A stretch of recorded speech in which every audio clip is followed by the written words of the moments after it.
සුබ දවසක් යහළුවනේ. ඔයගොල්ලන්ට පේනවා ඇති.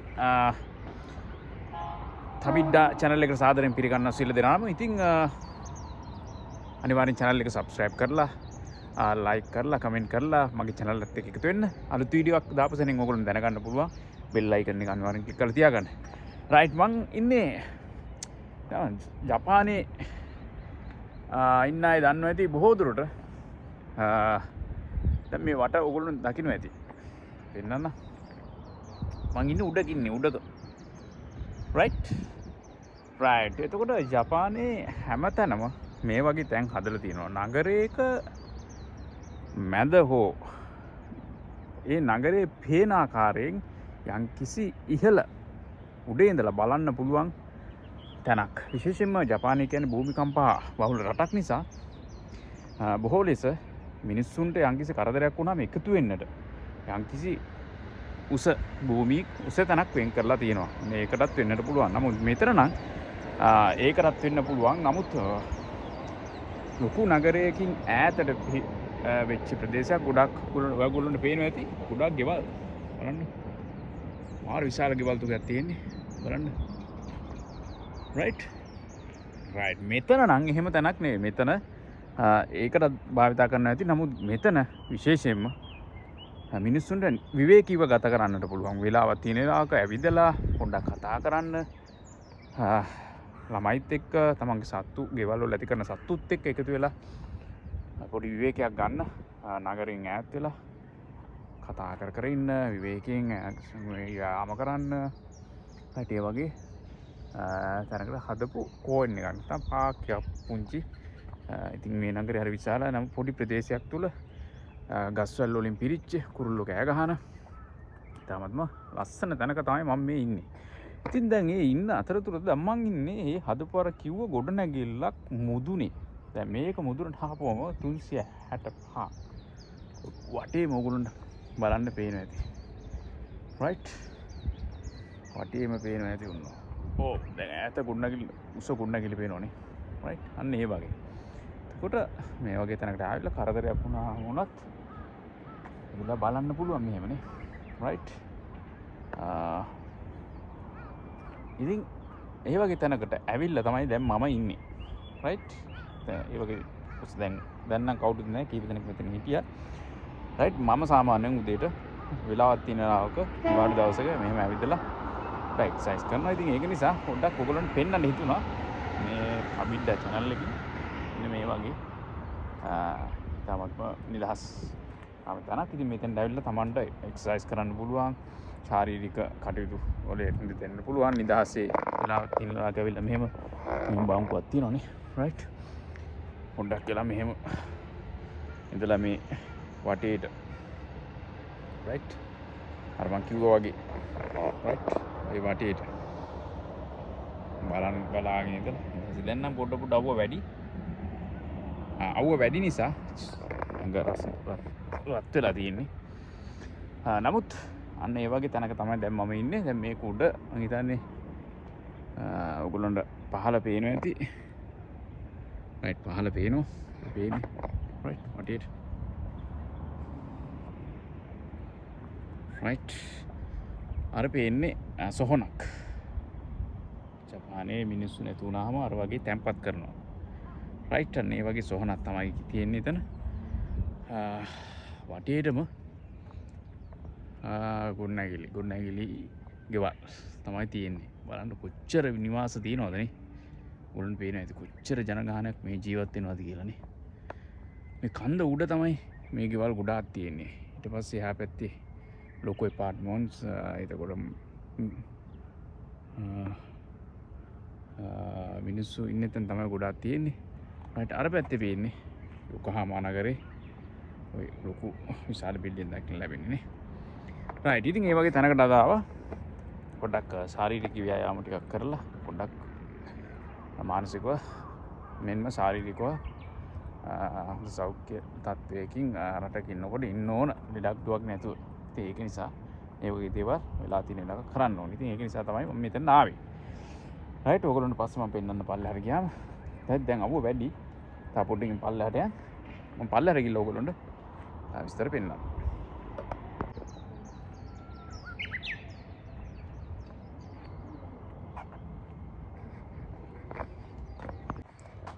රයිට් okay උඩ ඉඳලා පල්ලෙහාට බහලා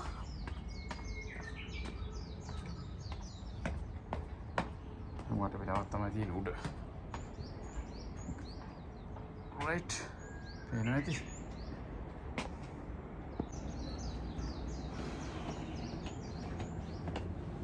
right අපි පල්ලෙහාට බහගෙන යමු right පේනවා ඇති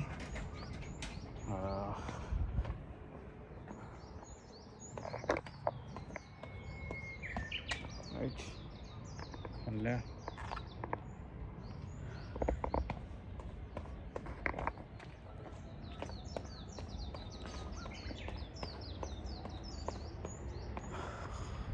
ඔන්න උඩේ ඉඳලා පහළට බැස්සා. ඉතින් මෙතන හරිම නිස්කලංකයි. මේ විදියට කට්ටිය නිදහසේ මේ ප්‍රදේශේ ඉන්න අයට නිදහසේ කාලය ගත කරන්න තමයි මේ වගේ පොඩි තැනක් හදන්නේ. හැම නගරයකම මේ වගේ තැනක් තියෙනවා. මිනිස්සු වෙනුවෙන් හදලා. right අන්න අර කුඩ තමයි හිටියේ. right තමන් කියපු විදියට right අපි අර පැත්තෙන් ඉඳලා ආවේ. right ඉතින් ඔය විදිහට ඉතින් වෙලාවක් තියෙන වෙලාවක මේ වගේ ඕන පිටරට ඕන කෙනෙකුට නිදහසේ ජපානයේ මේ විදිහට විඳින්නට පුළුවන්. right ඉතින් ඒක කාටවත් එහෙම තහංචියක් නැහැ. ඉතින් ඕක තමයි විශේෂත්වය. ඉතින් අද පොඩ්ඩක් මමත් ආවා පොඩ්ඩක් අද විතරක් නෙවෙයි සාමාන්‍යයෙන් මම හැවිදින නිසා ඔයගොල්ලොන්ට අපිට channel එක ඔස්සේ මේ දේවල් පෙන්වන්න හිතුණා. ඉතින් ඕනෑම රටක තනියෙන් ජීවත් වෙනකොට මේ වගේ දේවල් තමයි තෝරගන්න ඕන. මොකද මනසත් නිරෝගීව තියෙන්න ඕන, ශරීරයත් නිරෝගීව තබන්න ඕන තමන් වෙනුවෙන්. right මේ වගේ පොඩි අයටවත් තියෙනවා හදලා. ඉතින් හරිම නිස්කලංකයි. right ට්‍රේන් එක යනවා සද්ද ඇහෙන්නේ නැති ඔයගොල්ලොන්ට. right ස්ටේෂන් එක තියෙන පල්ලෙහාව තියෙන ස්ටේෂන් එක. right මෙතන පල්ලෙහාට ස්ටේෂන් එකට යන්න තියෙන්නේ. right මොහොමයි ලස්සන නිදහස් පරිසරයක් නේ. ඉතින් මේ වගේ තැන් මම අර කිව්වා වගේ හැමතැනම තියෙනවා. ඉතින් මම තාසයි මේ වගේ විතලා පොඩ්ඩක් දැන් මම පැය 2-3ක් විතර හැවිද්දා. කිලෝමීටර මම හිතන්නේ 16කට වඩා හැවිද්දා. ඇවිල්ලා අපි පොඩ්ඩක් පල්ලෙහාට බහලා කතා කරමු. right සාමාන්‍යයෙන් මම දැක්කේ නෑ පොඩ්ඩක් ජපානයේ ආයේ තමයි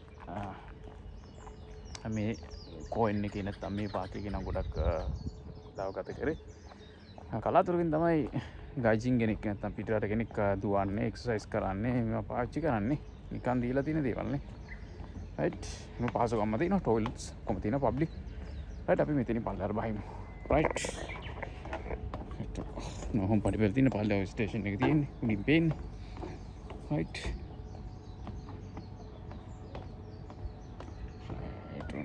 පල්ලෙහාට බහිමු.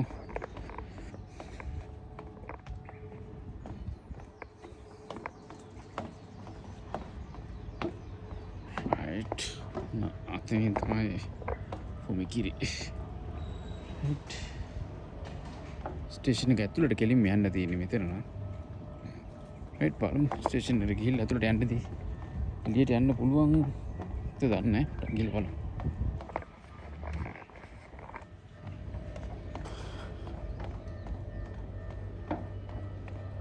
ඕක තමයි ඉතින් මේ ස්ටේෂන් එක උඩ සිගාවක් තියලා තියෙනවා. right අපි ඇතුළෙන් එළියට යන්න පුළුවන් ඇති මං හිතන්නේ. පරිපල තියෙනවා. right ඇතුළේ පොලිස් ස්ටේෂන් එක වුණා. එහෙම තමයි තියෙන්නේ. right බඩගින්න පුතින සෝන් 11 එකක් තියෙනවා. Kane Lanka Adikai Kironi.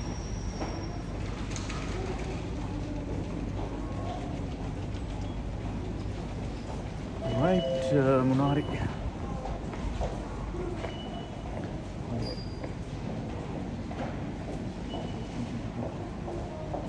Lagi ini මොනවාරි කන්න හිතෙනවා පොඩ්ඩක් බඩගිනි දැන්.